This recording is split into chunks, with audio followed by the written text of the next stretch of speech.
Selamat pagi umat yang dikasihi Tuhan. Kita kembali bertemu di dalam doa pagi online GKI Samanhudi. Kita akan sama-sama membaca dan merenungkan firman Tuhan untuk membekali kita pada hari ini.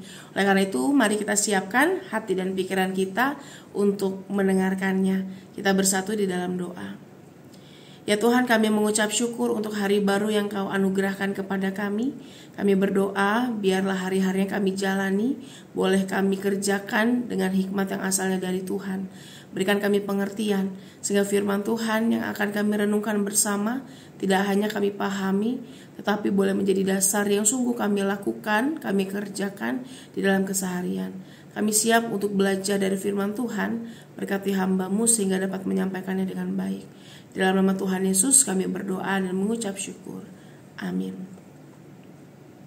Saudara-saudara, kita akan membaca satu bagian firman Tuhan dari Daniel pasal 2 ayat 24 sampai ayat yang ke-49.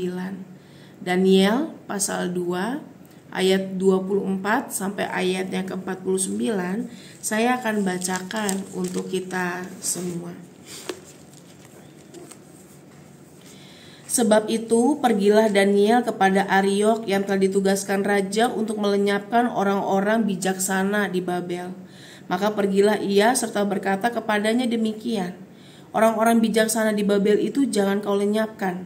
Bawalah aku menghadap raja, maka aku akan memberitahukan kepada raja makna itu. Ariok segera membawa Daniel menghadap raja serta berkata kepada raja demikian, aku telah mendapat seorang dari antara orang-orang buangan dari Yehuda yang dapat memberitahukan makna itu kepada raja. Bertanyalah raja kepada Daniel yang namanya Belsazar, sanggupkah engkau memberitahukan kepadaku mimpi yang telah kulihat itu dengan maknanya juga? Daniel menjawab, katanya kepada raja, rahasia yang ditanyakan tuanku raja tidaklah dapat diberitahukan kepada raja oleh orang bijaksana, ahli jampi, orang berilmu, atau ahli nujum. Tetapi di surga ada Allah yang menyingkapkan rahasia-rahasia. Ia telah memberitahukan kepada tuanku Raja Nebukadnezar apa yang akan terjadi pada hari-hari yang akan datang. Mimpi dan penglihatan-penglihatan yang tuanku lihat di tempat tidur ialah ini. Sedang tuanku ada di tempat tidur, ya tuanku raja, timbul pada tuanku pikiran-pikiran tentang apa yang akan terjadi di kemudian hari. Dan dia yang menyingkapkan rahasia-rahasia telah memberitahukan kepada tuanku apa yang akan terjadi. Adapun aku, kepadaku telah disingkapkan rahasia itu, bukan karena hikmat yang mungkin ada padaku melebihi hikmat orang yang hidup, tetapi supaya maknanya diberitahukan kepada tuanku raja, dan supaya tuanku mengenal pikiran-pikiran tuanku. Ya raja, tuanku mendapat suatu penglihatan, yakni sebuah patung yang amat besar. Patung ini tinggi, berkilau-kilauan luar biasa, tegak di hadapan tuanku dan tampak mendasyatkan. Adapun patung itu kepalanya dari emas tua, dada dan lengannya dari perak, perut dan pinggangnya dari tembaga, sedang pahanya dari besi dengan kakinya sebagian dari besi dan sebagian lagi dari tanah liat. Sementara tuanku melihatnya terungkit lepas sebuah batu tanpa perbuatan tangan manusia, lalu menimpa batu itu tepat pada kakinya yang dari besi dan tanah liat itu sehingga remuk. Maka dengan sekaligus diremukannya lah juga besi, tanah liat, tembaga, perak dan emas itu, dan semuanya menjadi seperti sekam di tempat pengirikan pada musim panas. Lalu angin menghembuskannya sehingga tidak ada bekas-bekas yang ditemukan. Tetapi batu yang menimpa patung itu menjadi batu besar yang memenuhi seluruh bumi. Itulah mimpi tuanku, dan sekarang maknanya akan kami katakan kepada tuanku raja. Ya tuanku raja, raja segala raja, yang kepadanya oleh Allah semesta langit telah diberikan kerajaan, kekuasaan, kekuatan dan kemuliaan, dan yang dalam tangannya telah diserahkannya anak-anak manusia dimanapun mereka berada, binatang-binatang di padang dan burung-burung di udara, dan yang dibuatnya menjadi kuasa atas semuanya itu, tuankulah kepala yang dari emas itu. Tetapi sesudah tuanku akan muncul suatu kerajaan lain yang kurang besar dari kerajaan tuanku.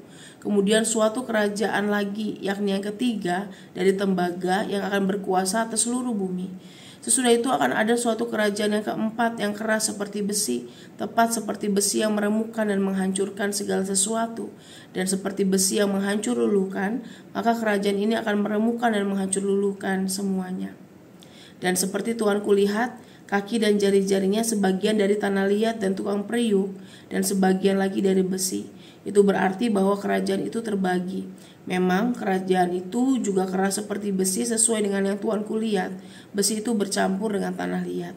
Tetapi sebagaimana jari-jari kaki itu sebagian dari besi dan sebagian lagi dari tanah liat, demikianlah kerajaan itu akan menjadi keras sebagian dan rapuh sebagian. Seperti Tuhan kulihat besi bercampur dengan tanah liat, itu berarti mereka akan bercampur oleh perkawinan tetapi tidak akan merupakan suatu kesatuan. Seperti besi tidak dapat bercampur dengan tanah liat. Tetapi pada zaman raja-raja, Allah semesta langit akan mendirikan suatu kerajaan yang tidak akan binasa sampai selama-lamanya, dan kekuasaan tidak akan beralih lagi kepada bangsa lain. Kerajaan itu akan meremukkan segala kerajaan yang menghabisinya, tetapi kerajaan itu sendiri akan tetap untuk selama-lamanya, tepat seperti yang Tuhan kulihat, bahwa tanpa perbuatan tangan manusia, sebuah batu terungkit lepas dari gunung dan meremukkan besi, tembaga, tanah liat, perak dan emas itu. Allah yang maha besar telah memberitahukan kepada Tuanku Raja apa yang akan terjadi di kemudian hari. Mimpi itu adalah benar dan maknanya dapat dipercayai. Lalu sujudlah Raja Nebukadnezar serta menyembah Daniel, juga dititahkannya mempersembahkan korban dan bau-bauan kepadanya. Berkatalah Raja kepada Daniel, sesungguhnya lah Allahmu itu Allah yang mengatasi segala Allah dan yang berkuasa atas segala raja dan yang menyingkapkan rahasia-rahasia, sebab engkau telah dapat menyingkapkan rahasia itu. Lalu Raja memuliakan Daniel, dianugerahinyalah dengan banyak pemberian yang besar, dan dibuatnya dia menjadi penguasa atas seluruh wilayah Babel dan menjadi kepala atas semua orang bijaksana di Babel. Atas permintaan Daniel, Raja menyerahkan pemerintahan wilayah Babel itu kepada Sadrak, Mesak, dan Abednego, sedang Daniel sendiri tinggal di istana raja. Demikianlah firman Tuhan. Saudara-saudara, hari ini kita akan sama-sama membahas sebuah tema tentang jelas bersama Allah. Sebelumnya saya mau tanya sama kita dulu nih saudara. Kalau misalnya mata kita misalnya minus dan kita nggak pakai kacamata, maka apa yang akan terjadi? Maka akan terjadi kekacauan saudara. Karena orang yang matanya minus dan gak pakai kacamata nggak akan bisa melihat dengan baik apa yang ada di depannya. Kalau mau baca itu nggak kelihatan kecuali dideketin.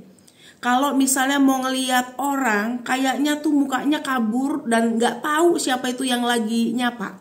Kalau misalnya nyetir, pasti matanya akan dikerenyitin saudara untuk melihat apa yang ada di depannya dan lain sebagainya. Saat orang matanya minus dan gak pakai kacamata, ia berada dalam situasi yang penuh dengan bayang-bayang yang tidak jelas, dengan pandangan yang kabur, yang membuat langkahnya bisa jadi terhenti karena gak benar-benar tahu apa yang ada di depan. Berbeda kalau orangnya pakai kacamata saudara, maka apa yang terlihat yang tadinya kabur maka akan lebih jelas. Apa yang tadinya nggak kelihatan akan bisa kita lihat dengan baik. Saudara, berada dalam keadaan yang tidak jelas dan serba kabur itu menyebalkan. Itu nggak enak. Berbeda ketika kita berada dalam keadaan yang penuh dengan kejelasan. Dalam pembacaan kita, saudara, Raja Nebukadnezar ini benar-benar gelisah, benar-benar galau banget karena ia berada dalam ketidakjelasan yang membuat dirinya takut. Bukan sekadar ketidakjelasan, tetapi karena ia mendapatkan penyingkapan, penglihatan lewat mimpi yang dinyatakan oleh Allah tentang apa yang akan terjadi pada dirinya. Keadaan ketika dia tidak bisa mengerti hal itu, dia tidak bisa memahami, dia clueless saudara, gak punya clue apapun untuk memahaminya, membuat dia berada di dalam kegelisahan atau kegalauan yang luar biasa. Makanya saudara, kalau kita melihat bagian-bagian awal dari perikop yang kita baca, dia sampai minta tolong kepada orang-orang pintar, orang-orang yang dikatakan bijaksana saudara, orang-orang berilmu, ahli jampi, ahli sihir, dan lain sebagainya untuk menerangkan tentang mimpinya itu. saking gelisahnya, saking gak jelasnya, saya butuh dibantu untuk memahami dengan jelas apa yang sedang dinyatakan kepada dirinya.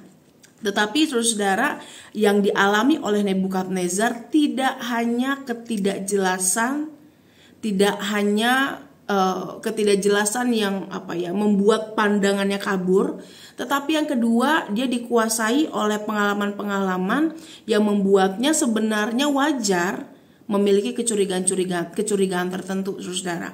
Kalau misalnya di kisah-kisah kerajaan kita tahu satu hal, bahwa yang namanya posisi raja itu adalah posisi yang selalu diincar dan gak pernah ada kata aman.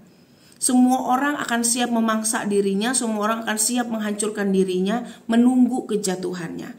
That's why saudara, ketika dia berada di tengah kegalauan, dan dalam tanda kutip dia sebenarnya butuh bantuan, dia itu berada dalam defense mechanism yang luar biasa. Dia minta tolong, saya butuh diartikan atau diinterpretasikan mimpi saya. Tetapi di saat yang bersamaan, saat orang bertanya, oke, raja, mimpinya apa? Maka dia memiliki kecurigaan yang besar. Jangan kamu pikir saya bodoh, kira-kira begitu ya. Karena saya tahu kamu bisa bersekongkol untuk menyampaikan sesuatu kepada saya. Nebukadnezar tahu bahwa dalam posisinya, saudara, ia rentan untuk dibohongi, untuk ditipu, untuk ditusuk tidak hanya dari belakang tetapi juga dari depan oleh orang-orang yang ada di sekelilingnya. Maka agak unik nih, karena tadinya minta tolong saudara untuk diinterpretasikan, lama-lama dia menuntut agar tidak hanya diinterpretasikan mimpinya, tetapi agar orang-orang itu juga memberitahukan apa mimpinya. Which is sebenarnya ini hal yang kalau menurut orang-orang pintar tadi, saudara, sesuatu yang gak mungkin dilakukan kalau gak oleh dewa-dewa. Sesuatu yang gak akan bisa dilakukan oleh orang manapun kecuali oleh dewa-dewa. Dan ini, saudara, menjadi hal yang menarik karena di situ Nebukadnezar gak hanya menuntut untuk menceritakan, menginterpretasikan mimpinya, tetapi dia memberikan reward dan juga punishment. Ya, kalau misalnya gak bisa, matilah semuanya. Semuanya akan dihancurin tuh orang-orang itu. Tetapi kalau bisa sebaliknya, maka akan diberikan penghargaan yang luar biasa. Saudara, di dalam kegalauan yang dirasakan, di dalam ketidakjelasan, muncullah sosok Daniel yang Tuhan utus, yang Tuhan pakai untuk jadi perpanjangan tangan Tuhan menyatakan Allah yang hidup di tengah bangsa yang tidak mengenal Allah. Diutusnyalah Daniel untuk memperkenalkan Allah yang hidup, yang tidak akan bisa dibandingkan oleh ilah-ilah lain, oleh dewa-dewa sesembahan mereka.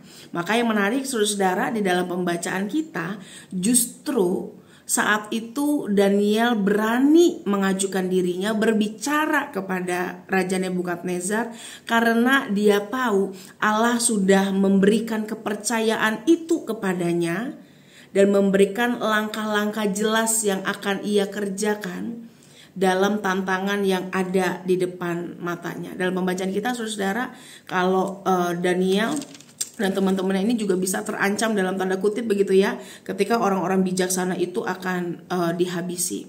Maka Allah memberikan jalan, membukakan jalan, menunjukkan kejelasan kepada Daniel tentang apa yang sedang terjadi, dan Daniel memakai kesempatan itu untuk juga menceritakan dan menyatakan siapa itu Allah. Maka kalau misalnya tadinya Nebukadnezar dikuasai oleh ketakutan, kegelisahan akan ketidakjelasan, cluelessnya dia tentang mimpinya dia, maka Daniel dengan berani menyatakan, Tuhan yang saya imani, Allah yang saya imani, Allah yang di surga itu adalah Allah yang menyingkapkan segala rahasia-rahasia, bahkan rahasia yang dinyatakan kepada Nebukadnezar tersebut. Saat orang-orang gak mampu, saudara, menjelaskan tentang mimpi Nebukadnezar, Daniel karena pertolongan Allah mampu menceritakan apa yang jadi isi mimpi itu, apa yang terjadi dalam mimpi itu, dan juga interpretasi yang ada di dalamnya. Menarik saudara, karena mimpi Nebukadnezar ini menjadi penglihatan yang menunjukkan tentang bagaimana kekuasaan atau kekuatannya sebagai kerajaan itu akan berakhir dan digantikan oleh keberadaan kerajaan-kerajaan lain. Jadi kalau misalnya kita baca bagian-bagian berikutnya saudara, maka Babilonia ya yang diartikan sebagai kepala yang dari emas ini saudara, pada waktunya akan dikalahkan oleh kerajaan-kerajaan lain, oleh kerajaan Media, Persia, ya yang melambangkan perak itu saudara, oleh kerajaan Greko Makedonia, oleh Roma dan seterusnya. Jadi akan ada peperangan, akan ada kekuasaan, akan ada kerajaan-kerajaan yang muncul dan kemudian berganti, tetapi pada akhirnya akan ada kerajaan yang tidak akan binasa sampai selama-lamanya. Ayat 44 saudara, Allah semesta langit akan mendirikan suatu kerajaan yang tidak akan binasa sampai selama-lamanya, dan kekuasaan tidak akan beralih lagi kepada bangsa lain. Kerajaan itu akan meremukkan segala kerajaan dan menghabisinya, tetapi kerajaan itu sendiri akan tetap untuk selama-lamanya. Jadi di sini saudara, Allah sedang menyatakan kepada Nebukadnezar tidak hanya apa yang akan terjadi dalam konteks kerajaan-kerajaan di tengah dunia, tetapi juga penyataan tentang kerajaan Allah yang akan muncul kemudian, yang akan tetap untuk selama-lamanya. Luar biasa saudara. Ya, jadi Nebukadnezar tidak hanya bisa mendapatkan pemahaman tentang pengertian ya mimpinya, tetapi di saat yang bersamaan ia juga mengenal siapa itu Allah yang kepadanya segala rahasia itu disingkapkan. Maka di sini ada perubahan yang terjadi saudara. Dia tidak mengenal Allah, dia menyembah dewa-dewa, tetapi di ayat yang ke-46 saudara, dia sujud menyembah Daniel.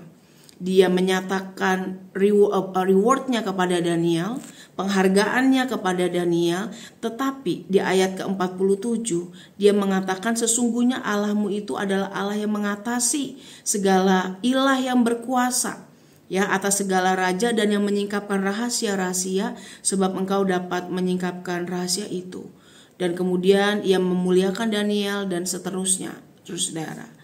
Ini menjadi menarik karena pada akhirnya Nebukadnezar yang tidak mengenal Allah yang hidup, yang tidak punya pengalaman langsung tentang Allah yang hidup, dapat merasakan bagaimana rasanya dipimpin dalam kejelasan oleh Allah yang hidup. Saudara, bukankah ketika kita menjalani kehidupan kita, ada masa di mana kita juga mengalami ketidakjelasan atau kekaburan atau kegalauan, ketakutan yang juga dialami oleh Nebukadnezar. Dalam kehidupan ini saudara, seperti Nebukadnezar, ada hal-hal yang rasanya sulit untuk kita mengerti. Bahkan ketika itu udah dikasih tahu kepada kita, tidak segampang itu orang kadang-kadang bisa mengerti tentang apa yang harus dilakukan ke depan.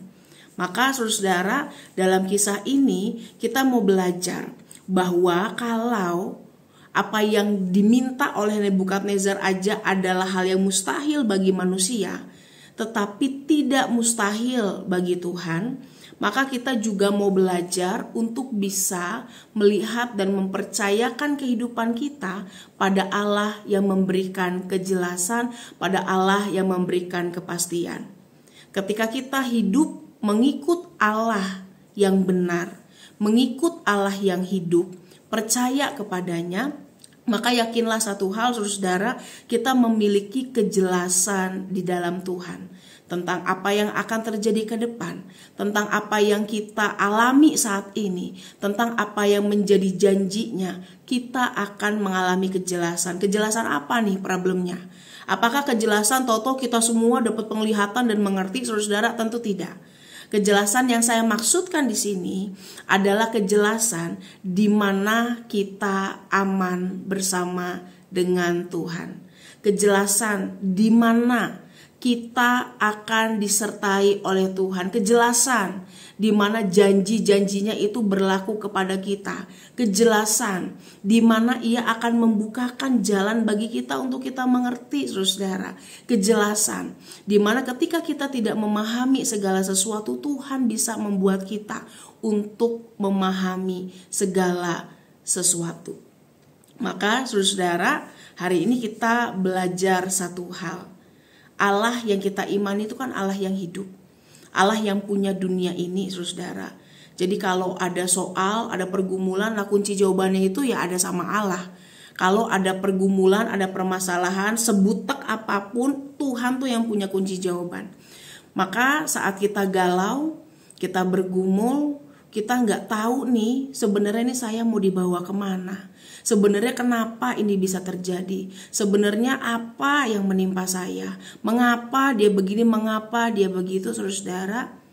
Maka tanya langsung sama yang punya hidup, yang pegang kunci jawaban, yang punya kejelasan dalam segala sesuatu. Jangan sampai kita hanya dikuasai oleh pikiran kita sendiri atau salah menaruh harap pada hal-hal di luar Allah, sehingga kita kabur dan cenderung tidak bisa melihat dengan jelas. Dan pada akhirnya kalau kita paksain, bukan sesuatu yang benar yang didapatkan. Ketidakjelasan atau kebingungan atau berada dalam hal yang menjelimet itu tidak melulu negatif, saudara. Kayak tadi saya bilang ya, saat saya nggak pakai kacamata, saat saya nggak jelas, saudara, maka saya akan naik mobilnya nggak ngebut. Saya akan pelan-pelan. Karena pelan-pelan itu menolong saya untuk bisa memahami ini sedang apa situasinya, apa yang akan terjadi. Maka kalau saat ini kita berada dalam fase yang Tuhan ini belum kasih kita kejelasan dalam tanda kutip nih, mungkin belum dibukain simpul-simpulnya, belum ditunjukin jalannya, maka tetaplah melangkah untuk bisa mengecek segala sesuatu, untuk bisa lebih aware apa yang ada di sekitar kita, untuk lebih peka dalam memahami sesuatu, sehingga saudara kita akan ditolong untuk melatih kepekaan kita dan dalam mendapatkan kejelasan. Ada masa di mana kejelasan itu pada akhirnya Tuhan akan berikan, saudara, ketika memang kita dianggap sudah membutuhkannya. Jadi selama masih ada simpul-simpulnya yang membingungkan, maka tetap berharap pada Allah yang di dalamnya ada seluruh kejelasan. Pegang satu hal, saudara. Tuhan gak akan biarin kita berada dalam kebingungan yang mencelakakan diri kita. Makanya saya selalu katakan kemarin ketika khotbah malam Natal, temukan benang merahnya. Jangan-jangan bukan jawaban yang gak ada, udah ada di depan mata nih, saudara. Tapi mungkin kita gak bisa merangkai itu menjadi jalan-jalan yang jalurnya sebenarnya udah jelas. Kiranya Tuhan menolong kita untuk bisa berproses dengan baik. Tuhan yang topang kita dalam melewati seluruh pergumulan kita, sehingga kita tidak perlu dikuasai oleh ketakutan, oleh kegelisahan, oleh ketidakjelasan yang tidak perlu. Tuhan memberkati kita. Semangat, saudara. Mari kita bersatu di dalam doa. Ya Tuhan, tolong berkati dan sertai kami di dalam hari-hari ke depan yang akan kami jalani. Tuhan kiranya menopang kami dengan hikmat, sehingga kami boleh melihat dengan lebih jelas apa yang jadi jalan-jalan Tuhan, bagaimana Tuhan berkarya di dalamnya. Kami rindu untuk tunduk, untuk taat pada apa yang jadi maunya Tuhan. Maka perlengkapi kami juga dengan keberanian, semangat, dan sukacita. Di dalam nama Tuhan Yesus kami berdoa dan mengucap syukur. Amin. Selamat menjalani hari, saudara. Tuhan Yesus berkati. Bye. Bagi Bapak Ibu yang memiliki pergumulan khusus dan ingin didoakan, bisa menghubungi rekan-rekan pendeta di nomor berikut.